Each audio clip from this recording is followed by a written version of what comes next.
Your body will continue changing if you keep providing the right stimulus for it to change.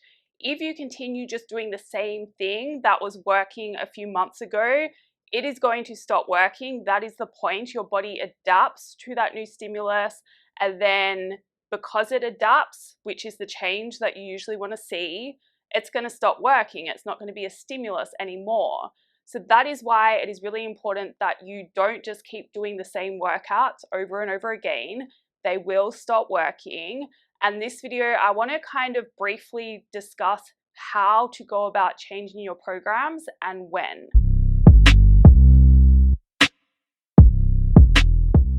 Hello, welcome back to my channel. My name is Jodie and I help you change your beliefs so you can change your body, your health, and your life. So this is a really complicated topic, but I want to go over a few points in this video when it comes to how often you should be changing your workouts, like when to start a new program, and how you should be changing your workouts, because a lot of you make the mistake of completely changing all the exercises you're doing and completely mixing things up, which isn't actually going to help you. So it's like you provide a stimulus to the body and you need to slightly change things without completely going in a different direction.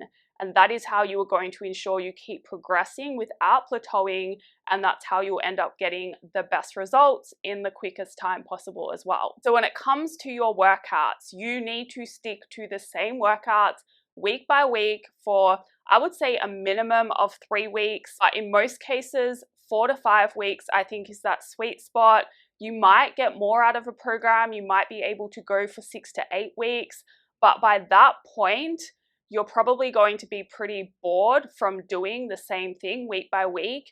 And you'll probably also find that your progress is really slowing down as well. Like you're just not able to get stronger in those movements that you are performing in your workouts. And at the end of the day, that is what is driving your progress. Now, the boredom thing is kind of worth mentioning in that you do need to get to a point of repeating something so often that you kind of will get bored. But if there is an opportunity to change things slightly to kind of bring you that fresh wave of motivation, you can do it as long as it is in the right way and you have already made some progress from what you've already been doing. If you're bored from your workouts after 1 week though, I'm not saying to mix things up to give you motivation. You just got to push through. But once you get bored and you have made some progress and it has been at least 4 weeks, then it is okay to change things slightly to make it a bit more interesting again and help a little bit with your motivation. Now, when it comes to programming, there is so much to it. I've done courses that last for like 12 weeks.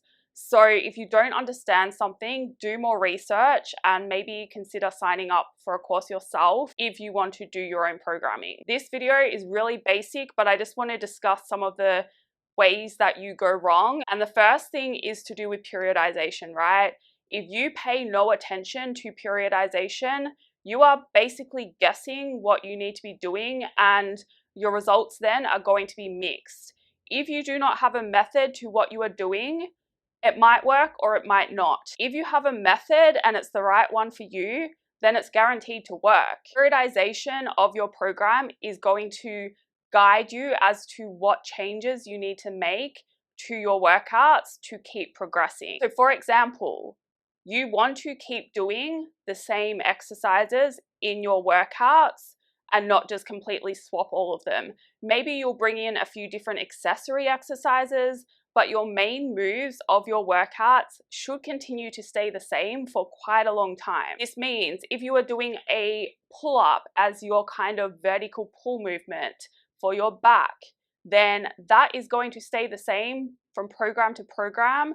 What is going to change is how you periodize that movement. And what I mean by that is how the reps change and how the tempo changes. That is what you want to focus on to change your workouts. You don't want to say things like, oh, I did a pull-up last program, so I'm going to completely change it and do a seated row this program. Maybe you have both of those in your workouts, but you get the point, right? Like that main move shouldn't change. And even some of your supersets, right? Like a lot of your exercises shouldn't change if you want to get the best results. Along with the reps and the tempo, what might change is the variation of that exercise. So say you can't even do a pull-up yet, rather than starting with an assisted pull-up, you might want to regress back to an inverted row and then get good at that, and then progress it into an assisted pull-up, get stronger in that, and then progress it to a body weight pull-up. It's the same with a barbell back squat, right? Like maybe you're not ready to start with a barbell back squat,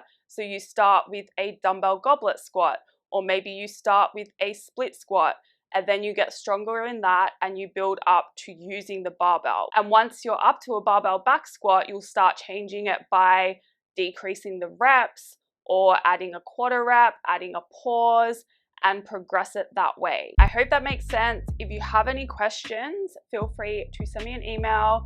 Thank you for watching. If you liked it, please like it. If you'd like to see more, please subscribe. And if that's the case, I will see you in the next video.